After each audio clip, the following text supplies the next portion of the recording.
Ladies and gentlemen, welcome to the 323.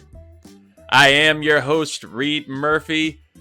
Good to be here with you. Thank you for listening, watching, whatever you do, whether it's on a podcast venue, whatever, or the 323 Network YouTube channel, which you should definitely subscribe to. You can get the podcast in audio form there. You can get all of our beautiful faces there. Whatever you need, it's right there on the 323 Network YouTube channel. And of course, I say these beautiful faces. It is a RICKS versus GRICKS Friday that you are listening to us and seeing us on. So, of course, the usual merry band of gentlemen are here in the 323's College Shame Day host, Scott Ellia. Hi, Scott.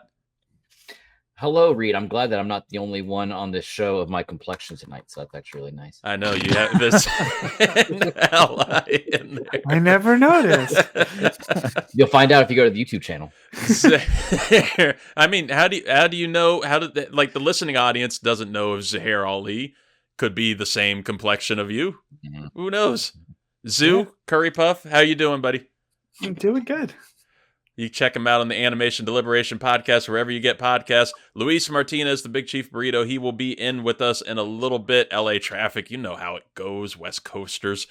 But it's all right. We still have a fabulous foursome here in the box, in the studio, because we are getting into guest pickers. And that today, our first of the season, is one of the hosts of Multiverse News. He's one of the great personalities over on the Stranded Panda Network. Go check them out. Check out all their great shows. Jay Sisson is here. How you doing, man? You're too kind. I'm doing well. Happy to be here. I don't get to talk sports very often across the various podcasts that I get to appear on. So when I get to, I'm really excited and I'm down for it. This is where I feel at home talking sports. Would love to have you here, and that's part of the greatness of this is we can give you an outlet. You have you can talk sports, talk whatever you want in sports, but it's a little bit of a trade off too. And this goes with Zoo too. Zoo comes in, he does the fake news hockey segment and Caps talk, and we still have to hit him with certain other things, especially in his expertise. And I think we're going to trade off some questions because you don't get to talk sports too often on, the podcast. I don't get to talk, Marvel, DC, all the entertainment news as much over here. Even though it's my show, I could do honestly whatever I want as the dictator that I am. But I'm a giving dictator. One of the good ones. Yeah, one of the good ones. I won't clarify who the other good ones are, though. But we'll start off over on the sports side. Jay, what's had your interest? What have you been feeling like this NFL season? Has it been a good one for you? It has been. I have been a fan of the Green Bay Packers for a long time. And I understand the baggage that brings from other people, that I've been spoiled with the quarterbacks. We know the Favre and the Rodgers and the Love, but I did have to survive the Brett Hundley season. So, maybe everybody calm down with that. But ultimately, I have enjoyed the season. I really like what Jordan Love has brought to the table. I think I was fully on board whenever they signed him to the deal that they signed him to in the offseason. And so I think the team is really talented. I'm really excited about the future of the team. I'm really excited about this season in particular. And I'm sure the Packers will come up. But what I really want to talk about, it's kind of like, let's imagine that you're dating somebody for a while and they go off and you split amicably, but they go off and they start dating someone else. And, you're happy for them and on one hand, but then on the other hand, if that relationship starts to kind of go up in flames, you're lying to yourself if you're not a little bit kind of interested in the drama. And so I want to talk about the New York Jets, because whenever I'm watching the New York Jets, I'm seeing things that I have seen for a long time when it comes to the long tenure of Aaron Rodgers in Green Bay. And I felt crazy at times, just being a fan of the team and seeing sort of the way that Rodgers could get in certain situations, especially whenever the team was going through a losing stretch or he wasn't necessarily getting the players signed into the building that he wanted.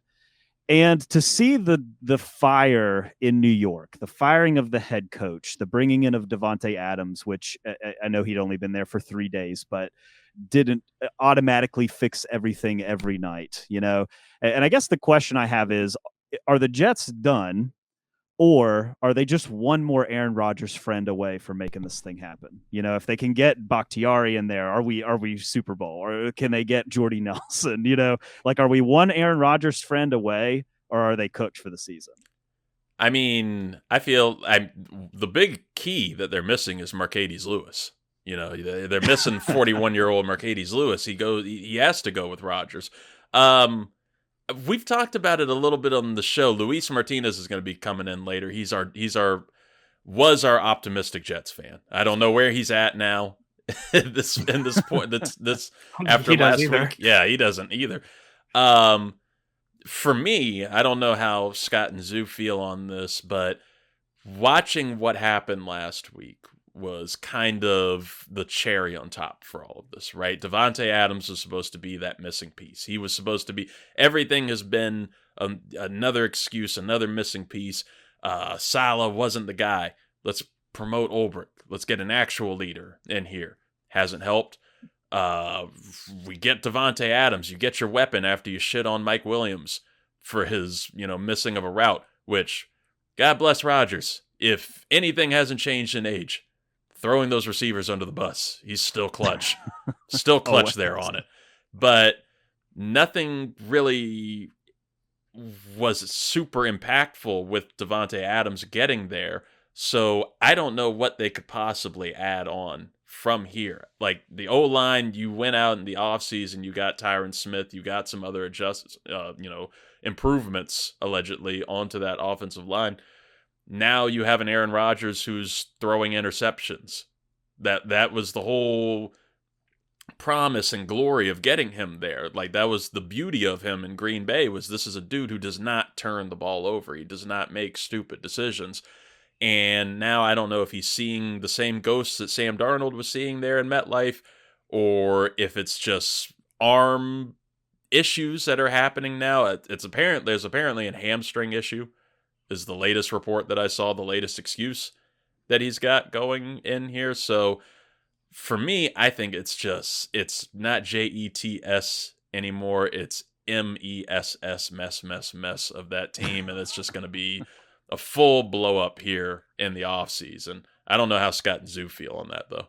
I mean, the craziest thing is that we had 2 comps with big changes happen on the same day. And that's Amari Cooper with the Bills and Russell Wilson starting for the Steelers. Like, those are 2 changes where it's like, is it going to make that much of a difference? Is it going to be impactful?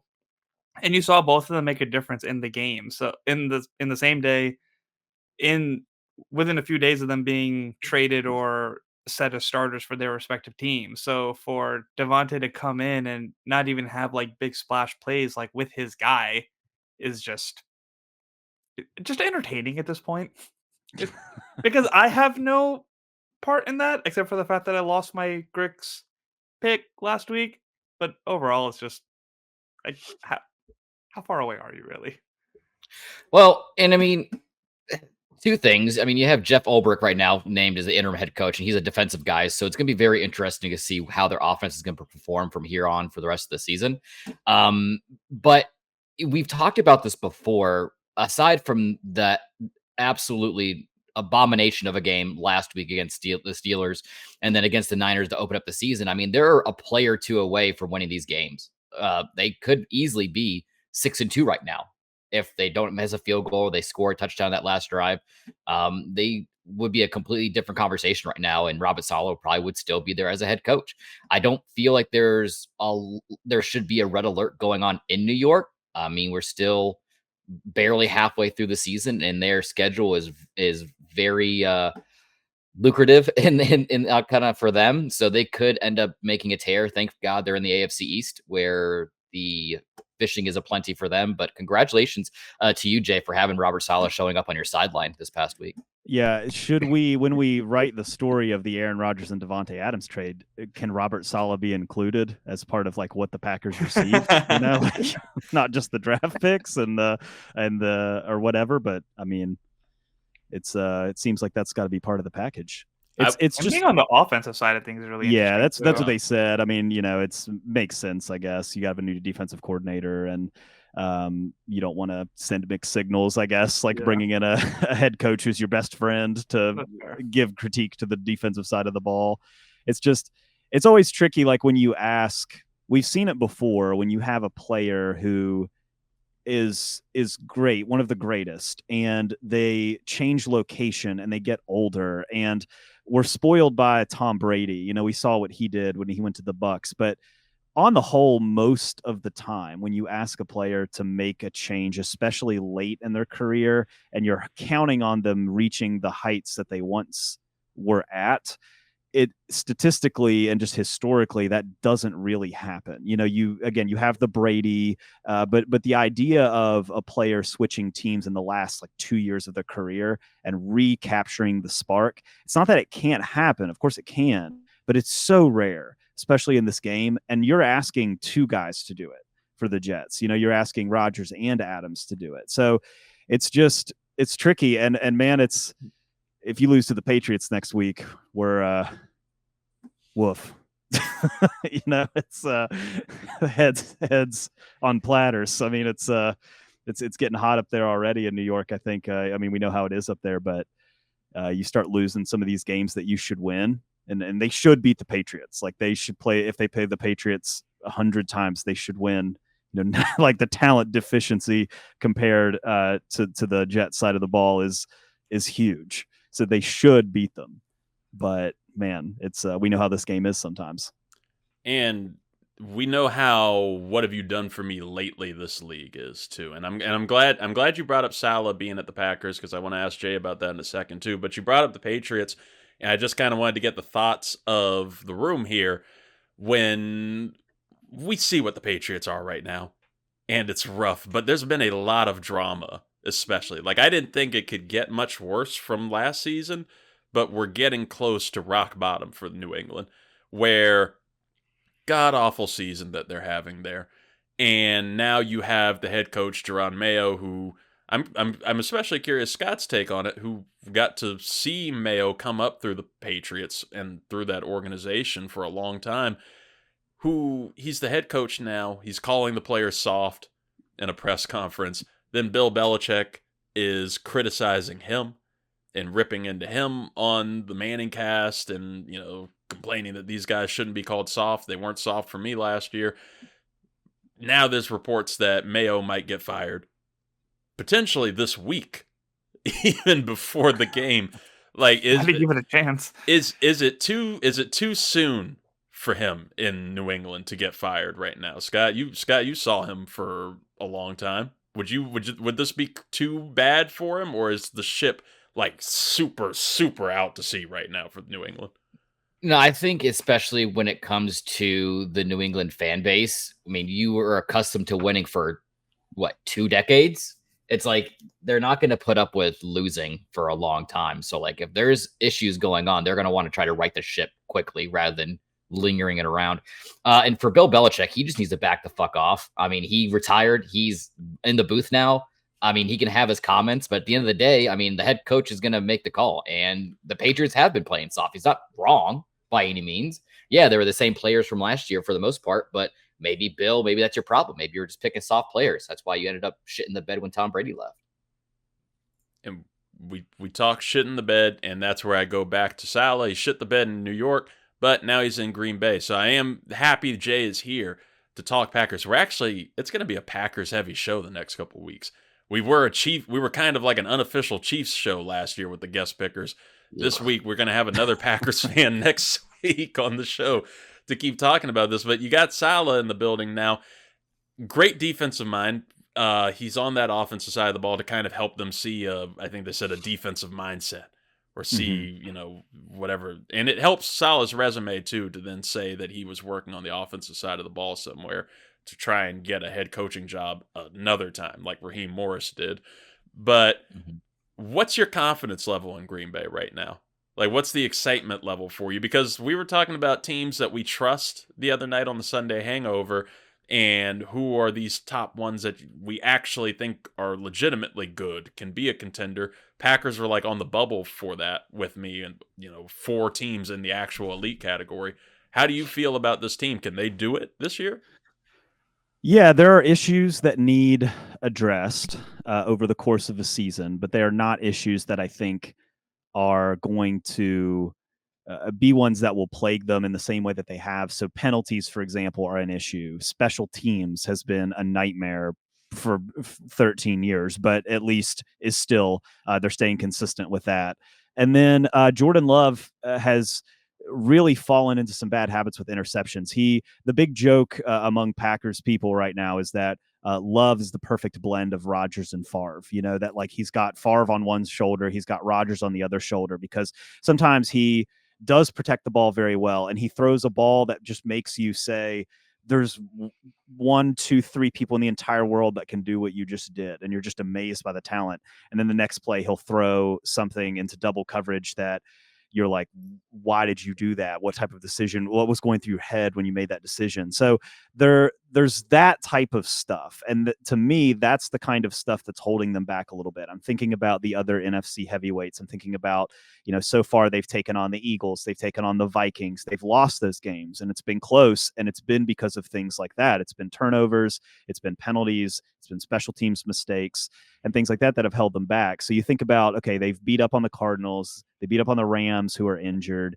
They've beat up on some of these. They beat the Texans. The Texans were dealing with injury in and of themselves. They're going to play the Jaguars this week, but then they get to have Detroit in a couple weeks, and I think that's where we're really going to start to learn what this team is and what they can be whenever they're going up against a team like Detroit.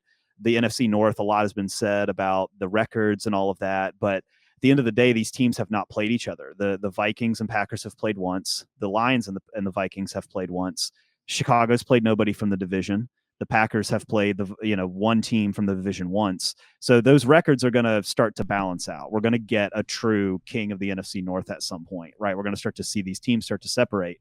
Now, talent-wise, I think the roster is immensely talented. I think especially on the defensive side of the ball, they've sunk first-round pick after first-round pick into the defense for years, and these are talented players that have shown out. They had a great rookie class last year. They had a really seemingly going to have a very strong rookie class this year. They added Jacobs, they added McKinney. These were holes that they had that they needed to fill, and they filled them with really good and solid players. The receiving core, the offensive line, like you look across the roster, there doesn't seem to be many weak spots. I mean, I guess your second outside corner, I guess your middle linebacker sometimes struggles, but like this is a really talent-wise a solid team. And so if I'm looking at a team and I'm saying, all right, can they do it? Like, can they get into the playoffs and can they make a run?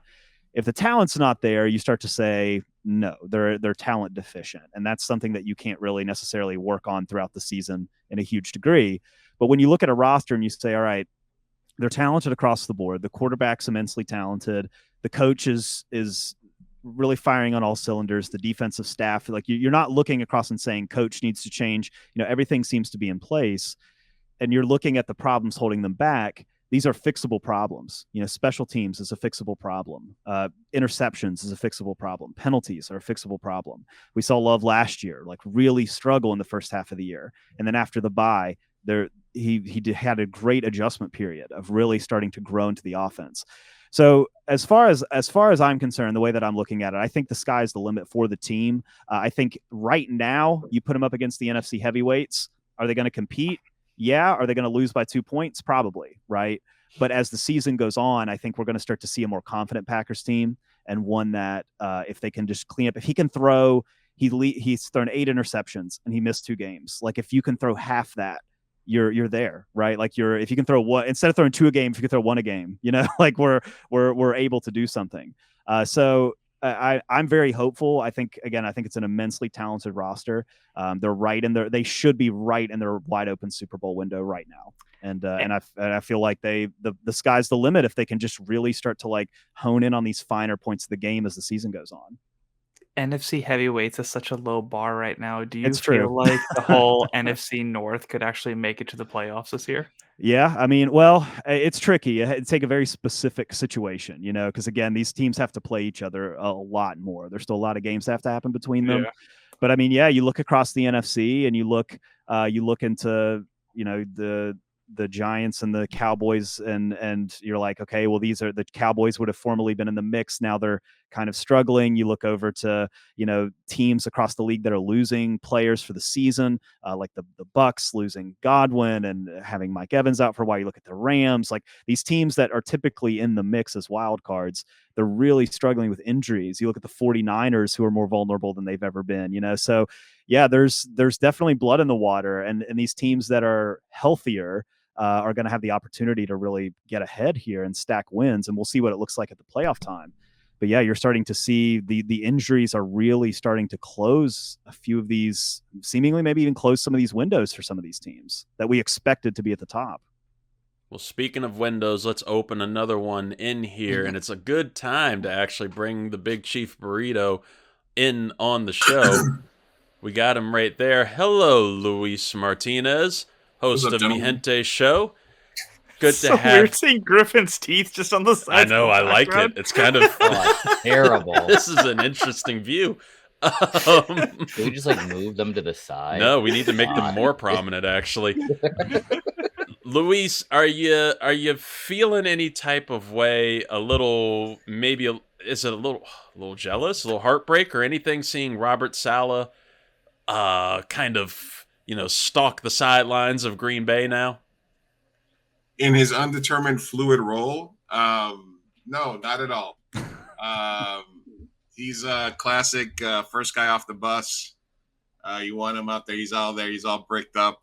He's diesel, whatever you want to call it. He looks the part, but can't coach worth shit when he's the man in charge. So he was a cool figurehead, but listen, I don't miss him at all. I'm not bring back Rex Ryan.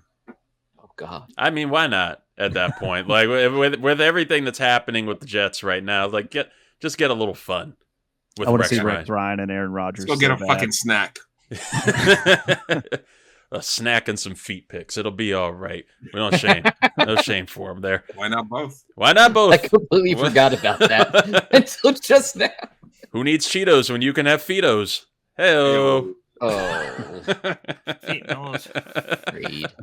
We're deep on time, so we're going to punch out Ricks versus Gricks, but we're going to get into Luis's fantasy starts and sits and any analysis that he has, any preview he has for us this week. It's always big time. What do you got for us this week, Big Chief Burrito? All right, so here's what's happening in the world of fantasy football sports this week. Obviously, injuries. No bye weeks this week, but tons and tons of injuries. Also, trades.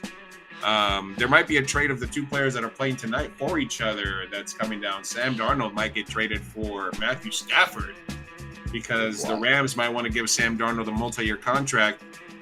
And the Vikings really just want a placeholder character for their quarterback that they drafted. So it's an interesting game tonight as Sam Darnold throws a touchdown.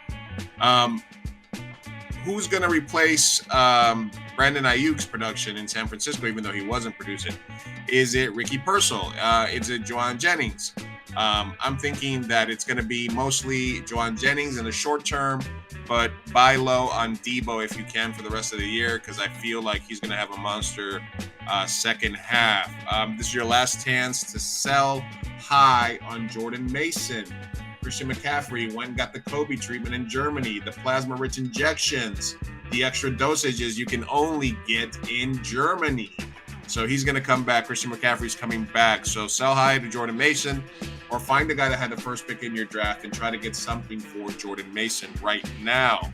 My other pickups of the week to help Scott's team that is down one wide receiver for the whole season and one wide receiver for the next 4 weeks is an oldie but a goodie. That's Sterling Shepard. I believe the old man that used to play for the Giants has a little bit of juice left in him. And with both Mike Evans and Chris Godwin out for the foreseeable future, Sterling Shepard is poised to step in. Although I feel that it's going to be more of a short game running attack, Baker Mayfield, Dick and Dunk. And I think Rachaad White, the running back, is going to have a bigger impact than any wide receiver that you can have right now for the Tampa Bay Bucks. My other starts of the week are Joe Mixon. I think he's going to have a humongous game this week. And Javonte Williams, who is actually looking like the Javonte Williams of pre-ACL injury this year, finally. If you want a dart throw, Cedric Tillman, Cleveland. Jameson Winston is in the building finally. And that's the biggest upgrade that you go from, Diddy Light, NFL's Diddy, to Jameson Winston. So Cedric Tillman is another possible dart throw. As well as what I told you guys a week ago, David Njoku as a tight end is going to be the biggest beneficiary there in Cleveland. If you need a dart throw at the tight end, yes, DeAndre Hopkins did get traded to the Kansas City Chiefs, and everybody's rushing to the waiver wire to try to get him. Kansas City hasn't really thrown to wide receivers all year. So what's the dart throw there if you need somebody at tight end? Noah Gray. Travis Kelce has looked like shit. He's kind of halfway out the door. Noah Gray, if you're in a touchdown-dependent league, is a great dart throw at tight end, especially since they have literally nobody else to throw it to. He's going to be in your red zone mixes. If you need a starter at quarterback, check the waiver wire to see if Kirk Cousins got dropped. He had a monster game 3 weeks ago against guess who? The team they're playing this week, the Tampa Bay Bucks. He's playing them again. So Kirk Cousins is a dart throw QB. Who we sitting? Reid and Zoo's boy. Even if he plays, I'm sitting Jaden Daniels. He's playing against the Bears defense that's ranked number 3 in fantasy. He's got an iffy rib. I'm not really taking the chance. If I have him in any leagues, I'm going to sit him down, weight down. Another sit that's a top 10, 15 player, Jaden Daniels. The wide receiver Reid from Green Bay. He's been a top 5, top 10 wide receiver. I don't think they're going to have to throw the ball a lot. They're playing Jacksonville. They'll be up heavy. It's going to be a big running game. So I think more the tight end is going to have some more love there from Green Bay this month. Marvin Harrison, I think, is going to have a rebound game as well as Juwan Jennings. I think those are solid starts. And if you need a streaming defense, another streaming tight end, I think, is Tyler Conklin. All that is all will be new again. I think with the renewed focus on Devontae Adams, the Jets are going to try to pound the ball against New England this Monday night. And I think New England will try to stop Devontae and stop Garrett Wilson. So I think Tyler Conklin as another dart throw tight end can help you out there. Lastly, if you need a defense and you're desperate, I think that when there's such a big upgrade from a shitty piece of shit human being, quarterback, and Deshaun Watson to literally the son of a preacher man in Jameis Winston, you're going to have a defense that's hyped up because they actually have somebody they believe in can win a game or manage a game. So I think even though they're playing the Baltimore Ravens, this is AFC matchup of rivals, which means you can throw out the stats on this one, guys. And I think when Baltimore and Cleveland get together, they used to be in the same building, or one team used to be the other team. So I think old Cleveland and new Cleveland in a low-scoring game. So I like the Cleveland Browns defense if you need a streamer defense this week. As always, check your waiver wires because a lot of good players I saw get dropped in multiple leagues. Like Darnell Mooney got dropped in a league that I saw. Sometimes see whoever wins the DeAndre Hopkins sweepstakes, see who they decide to drop because there's no buys. So as always, right now is the time when you should be locking up your handcuffs of your top players, trying to trade for those handcuffs, try to get some value from those handcuffs. If you have them, try to trade them to those players to solidify your bench. Start looking at weeks 10 through 14 for the fantasy playoffs so you finish strong. Unless you're like 2-5, 3-3, in which case, fuck the playoffs. Just win the next week. And take it from there. So that's your fantasy advice. Do's, don'ts. Everybody gets burritos this week. Hey, all the burritos. it's one of my favorite parts of the segment too, is as there are, it's me, Scott, Zoo, and Luis are all in the same league here, Jay.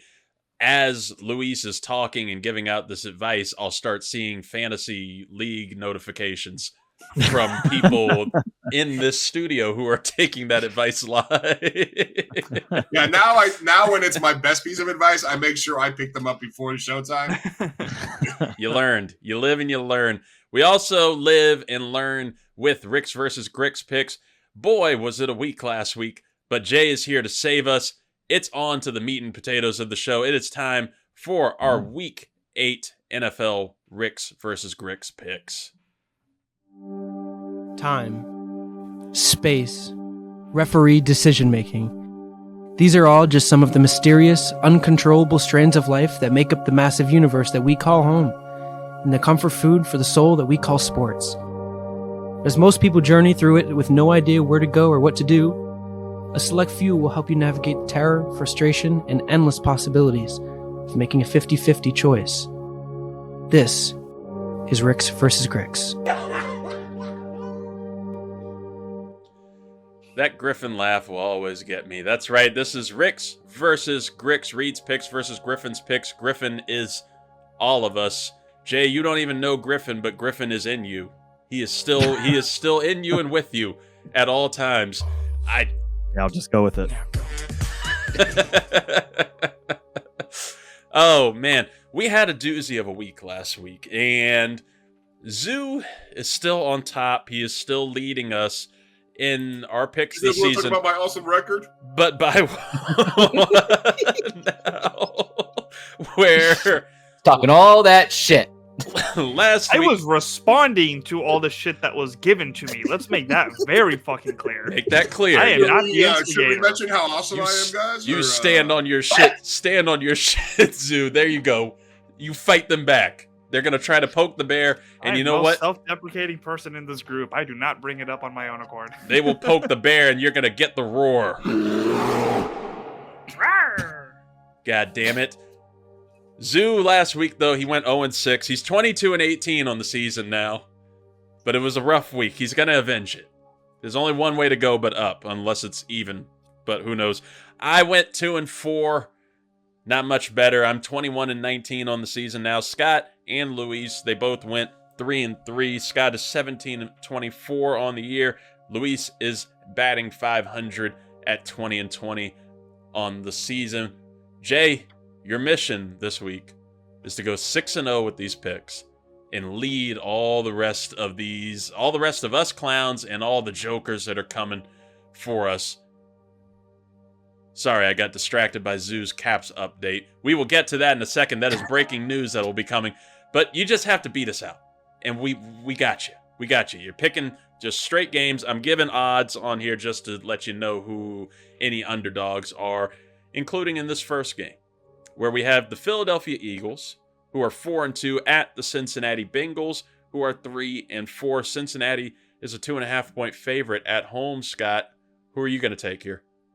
Yeah, if it weren't for the pre-production meeting that we had in regards to this show tonight, and I probably would be rolling with the team I originally picked, but it sounded like either me or you have to pivot at some point, and I'm just going to take the pivot now.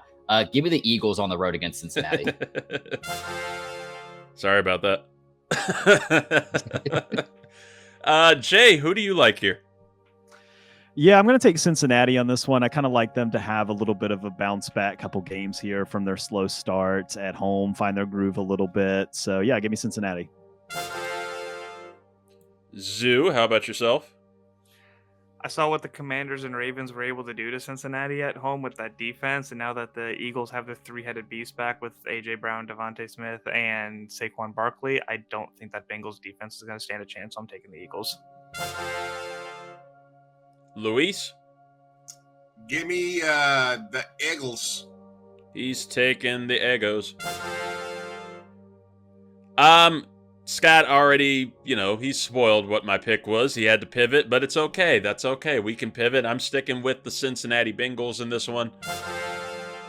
They're getting a little hot. They need every win they can get now at this point. I mean, they could spare a couple losses, maybe stumble into the wild card and, get God forbid the Broncos make the wild card. So I will do anything for the Bengals to keep that. It's inevitable. Take that spot from them. Bo Nix is coming. It's Bo time, baby. And watch an evening primetime playoff game with Bo Nix. Oh my God, that's destined for Saturday afternoon on that first wild card day. Fucking Texans Broncos. Ugh. No, give me Cincinnati in this one. Their defense is getting a little hot. Eagles are wishy-washy, and I don't like them on the road here. I'm taking Cincinnati. Next game up, we have a battle of the NFC South. We mentioned it earlier. The Atlanta Falcons are 4-3. They are headed to Tampa Bay to take on the Buccaneers, who are 4-3 as well. Atlanta is a 2.5-point favorite on the road here, Scott. Are you going to go against your boys? See, I don't know because, Tampa Bay's banged up, both Mike Evans and Chris Godwin. Chris Godwin is done for the year. Their D-backs are just in shambles, and I'm very nervous to see what brunch time Kirk Cousins can do with that Atlanta offense. But you never lose faith in Baker Mayfield. Give me Tampa Bay at home by 2 touchdowns. They're going to crush them. Whoa. Their D-bags are in shambles. Jay, who do you want, Atlanta or Tampa? I am a Baker Mayfield stan as well, but in this situation, I don't like the loss of the offensive firepower, missing Mike Evans, missing Godwin. Just it feels like a game that Atlanta steals to me. So I'm going to go ahead and take the Falcons. That was the wrong fanfare, but we'll give it to you. Zoo, who are you going to take here? Both of these teams are making me really nervous with the Bucs not having their weapons, and for some reason Kirk can only play in primetime games now, but I think that Kirko will have the edge, so we'll take the Falcons. He's going Kirko Bangs. Luis, who are you going to take? I'm going to go Ewing theory here. The loss of 2 of their top wide receivers propels the Bucs to, Sterling Shepard gets a touchdown, Rachaad White gets 2. I think I'm taking the Bucs. All right. And he's giving you betting advice. He's got some booty picks for you, Scott. I'm going to roll with you 2 on this one, and I'm going to take Tampa Bay. I know they're down on the receiving end, but I like Jalen McMillan. Dude was showing out. He was getting a lot of good targets. I think he can put it together here this week, and that defense is hard to argue with, especially with Antoine Winfield back. I got that defense terrorizing Kirk and trying to get a little revenge here and, even up this series for them to keep that divisional lead alive and keep some hope alive. So give me Tampa Bay here. Next up, the Indianapolis Colts, who are 4-3 at the Houston Texans, who are 5-2. Houston's a 5-point favorite at home. Scott, who are you taking? Yeah, and especially without Nico Collins right now, they're going to have to look at that production to go somewhere, whether it be Tank Dell or, hey, they got Stephon Diggs there now. Maybe he can actually show up and do something. But I just despise the Colts so much that I have to take the Texans. Jay, do you hate them too? Who are you taking? I don't hate the Colts, but I'm looking at their record and seeing that they're 4-3, and that just feels like an overachievement to me when I look at the roster that we have in the Indianapolis Colts. The Texans, they lost last week, but they were down some injured guys. I still think it's a talented roster, so give me the Texans on this one.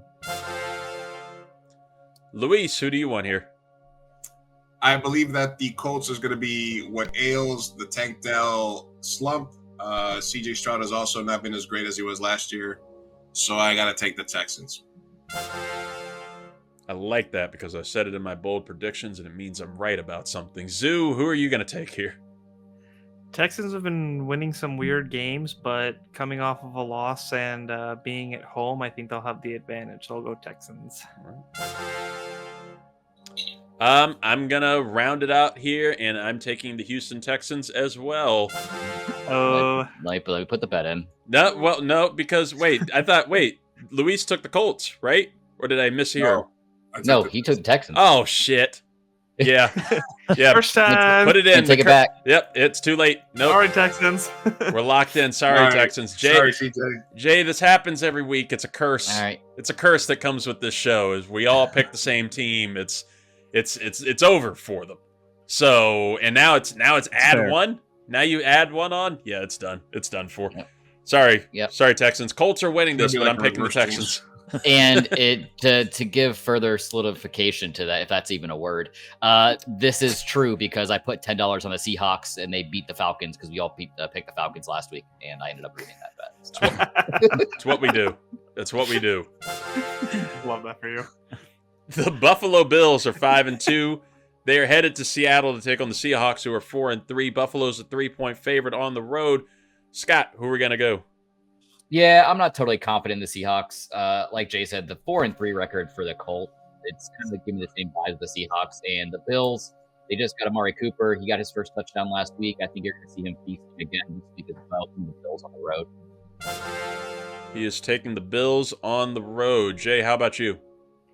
Yeah, I just can't see a scenario where the Bills, they're 5-2, going to 5-3, and the Seahawks going to 5-3. It just feels like these are two very different rosters in very different places. I love the addition of Amari Cooper for the Bills. I think it's going to be huge for them in the long term. So I think I got to go with Buffalo on this one. Luis, who are you going to take here? I need the JTS Jets to have something to play for. And for that to happen, Buffalo needs to shit the bed in the Northwest. So let's go fucking Geno Smith and let's go Seahawks. All right. So no pressure on you now, Zoo. Who are you taking?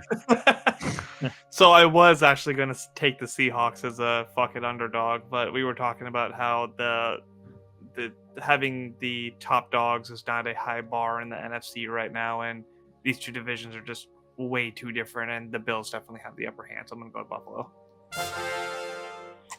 I can't argue too much else. I'm going to take the Buffalo Bills in this one.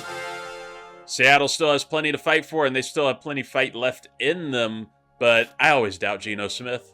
I was one of the ones who wrote him off, and he didn't write back, and it's paid off sometimes for me. But I can't take him against Buffalo right now. Buffalo needs to compete. They need to hold off. They can take the division pretty easily, but Tua Tagovailoa is coming back now for the Dolphins, and who knows what's going to happen with there. You could start to see a resurgence.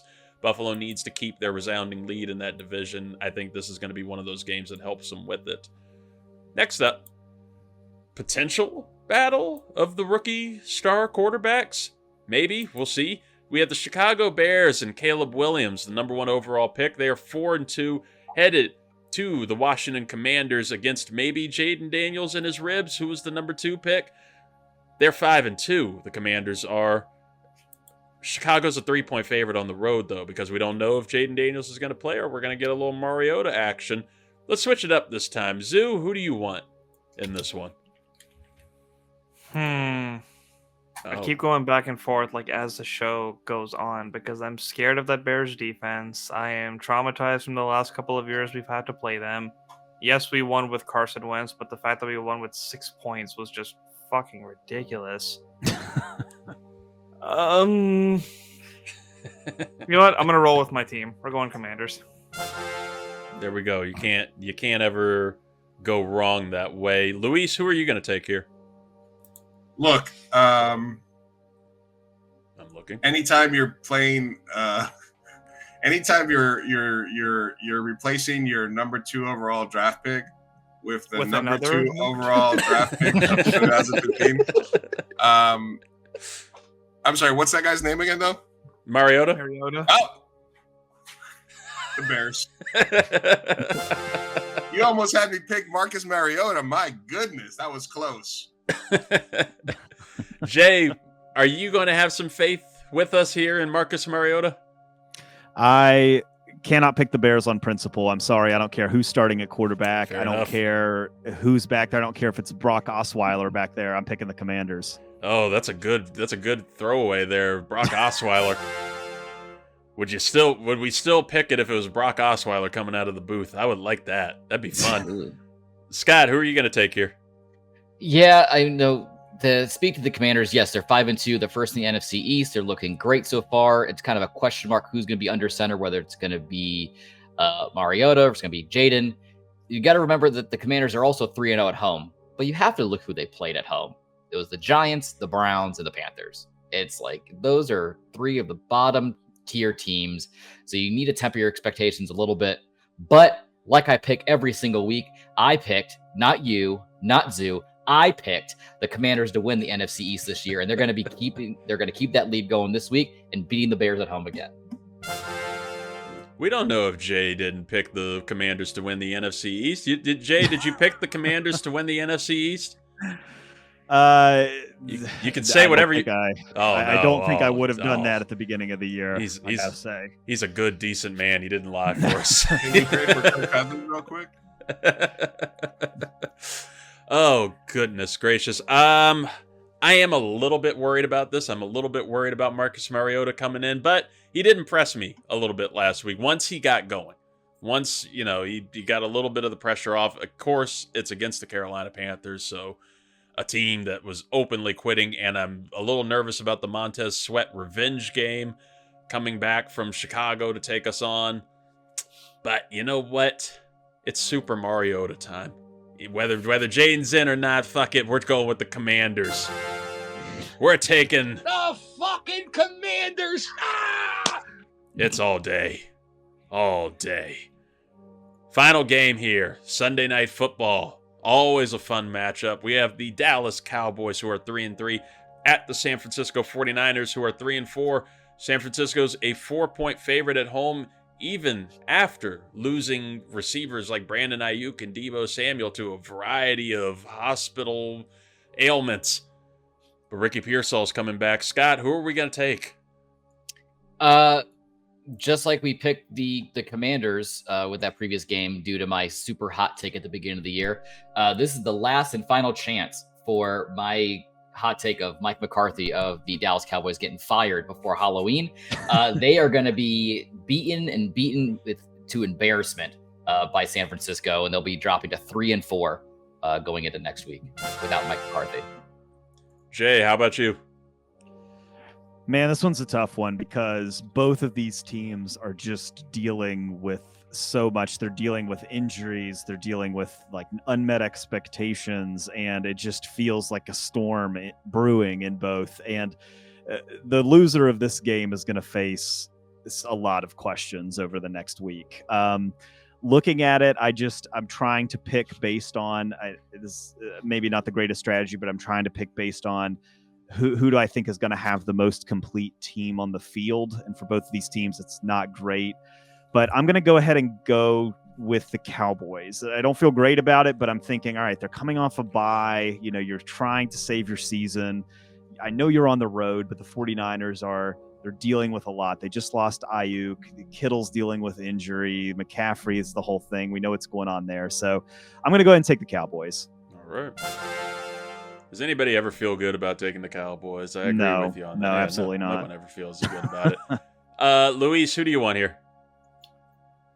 Yeah, the Niners are in a tough pickle because they built their whole team around we don't have to pay Purdy for a few years. So we're going to use all that cap room, pay McCarthy, pay Ayuk, pay Deebo, pay the defense, pay the O-linemen. And it's all going to shit. So, Juwan Jennings, Deebo's out of the hospital finally, Jordan Mason, but it hasn't turned out. And I think for the Cowboys, they've had like a shitty ass week, but Cowboy fans are depressed right now. So they need something to hold on to. They need to hold on to that feeling. They need to not stop believing. And I think the Cowboys win this game just to give the Cowboy fans a little something to grab onto, just so they can get crushed in a few weeks later. So I'm taking them boys. There we go. Them boys to beat depression. Luis, Zoo, who are you going to take here? Yeah, I think this is going to be a really uneventful game just because of the status of these two teams. So my determining factor is going to be Jay's sentiment towards the Bears, and that I will not vote for the Cowboys unless I have to. So let's go 49ers. The last time Zoo did have to really pick the Cowboys, he yelled at us last year. It really it hurt Scott and I's feelings. So yeah, I didn't think he was ever going to come back. Give him Dak Prescott. He was like, no, give me Justin Herbert instead. I don't feel good about it either, picking the Cowboys ever, so I'm not going to do it tonight. I'm going to take the 49ers in this one. I'm of just this belief that things are just going super downhill for Dallas, and you can pull for momentum, but there's nothing there with that offense to me.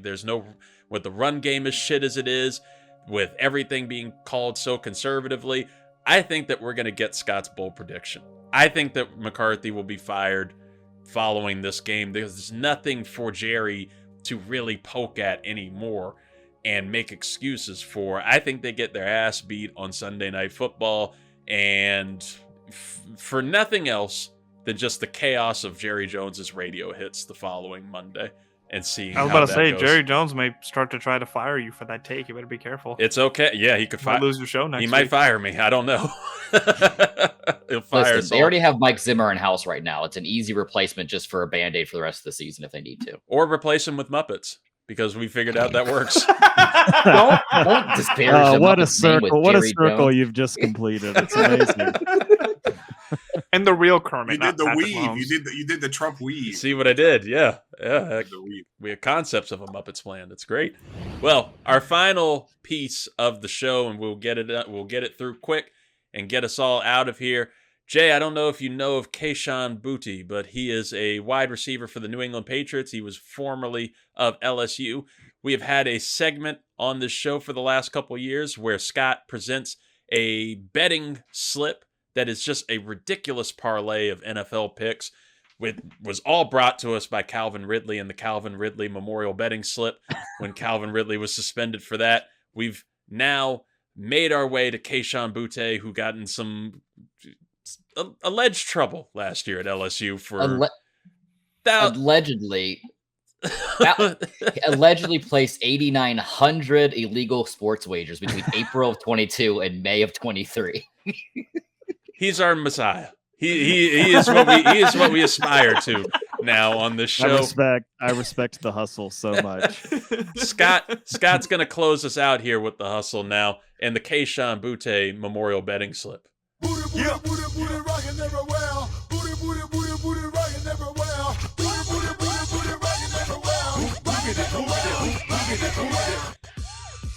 Well, when you said hustle, I thought you were going to redid the music or something.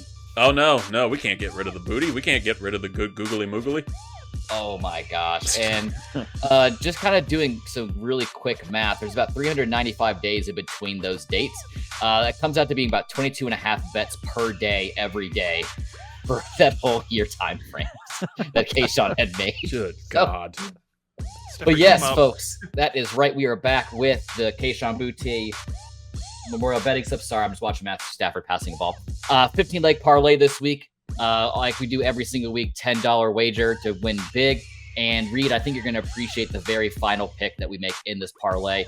But let's start it off first with Miami Dolphins. And just to preface this, there weren't a lot of player props this week when I was making this bet. So I had to go with a lot of spread picks and picking teams and all that kind of fun stuff. So rolling it out, Miami Dolphins, we got Tua Tagovailoa back this week.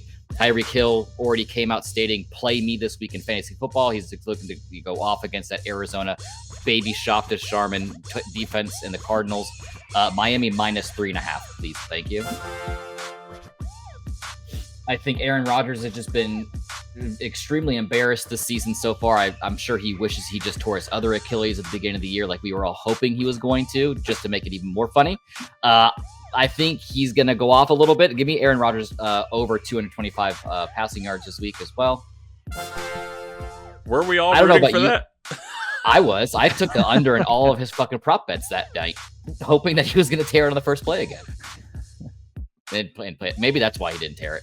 I don't know about you three gentlemen, but I know I really enjoyed the Saquon Barkley redemption tour clinic that he put on the New York Giants last week. He is not slowing down. He's going against the Cincinnati Bengals this week. Give me over 80 rushing yards for Saquon Barkley. The Brian Thomas Jr. shout played out for me last week, and I think with the Jaguars facing off against the Packers this week, they're going to have to air the ball out to try to stay in it to win it. So give me Brian Thomas over 4 receptions. This pick I made last week for Slutty Boy Jeremiah himself because he loves him some Drake London. He was the highest wide receiver on his draft board for the fantasy league that we're all in. So give me Drake London anytime touchdown scorer against the Buccaneers. Houston Texans, this just goes without saying. The Colts are frauds. Texans -5.5, please. The Baltimore Ravens traveling to Cleveland. Lamar MVP Jackson is under center again. I think he's going to be airing it out this week as well. Give me over 211.5 passing yards this week for Lamar. Automatic Ross St. Brown seems automatic getting into the end zone. So give me an anytime touchdown score for Amon-Ra versus the Titans. Anthony Mackie, show your face! The game that I wish I couldn't put on this parlay, the Chargers and the Saints. Are any of you guys watching that game? Is anyone interested? Not a bit. No. Yeah, that's one of those ones. Shoot it into Herbert on fantasy now. That's about it. throw it into space. Yeah, both teams are gross. I mean, you can even see the Chargers and their offense was very underwhelming against the Cardinals last week, but I still feel they're going to edge out the game this week against the Saints. Give me Chargers -2.5. The Seahawks are going to have to try to find where they're going to be passing the ball to with DK Metcalf out for the foreseeable future. And I think that's going to go to JSN, Jackson Smith and Jigba, 40+ yards receiving this week against the Bills. Crunchyroll. Your Washington Commanders +2.5 against the Bears. Let's keep it rolling with the Ricks versus Gricks pick. Can Superman outrun the Flash? Sure, why not? That was the wrong one. What the fuck was that? I'm all for it. And something else that I'm all for, give me Carolina Panthers +10.5 against the Broncos. Ain't nobody coming to see you, Otis. No one's coming to see those Carolina Panthers, that's for sure. The Kansas City Chiefs, they just keep winning, and they're going against the Raiders, who have nothing to play for right now, and Kareem Hunt looks like he's the Kareem Hunt of old. Give me over 60 yards rushing for Kareem Hunt. What a beautiful woman. Like I mentioned before, the Niners are going to embarrass the Cowboys. They're going to win handedly. Give me -4.5 for the Niners. Program. And the stat of the week that Reid gave me, the Giants and the Steelers. Reid gave me this stat earlier on and said that Daniel Jones hasn't passed for a touchdown at home in almost a year. Now, he is on the road, but I mean, I have no faith in Daniel Jones. I don't have faith, especially against the Steelers defense. Give me under half of a passing touchdown for Daniel Jones this week. So tallying it all up, yes, that's a $10 wager that will win us this week, $71,264.10. Reid, we got pretty close last week. We talked about it in the recap show during the Sunday hangover. So I think we're getting close. All right. Your poor text on Saturday afternoon is like, this is stressing me out. I was was so stressing.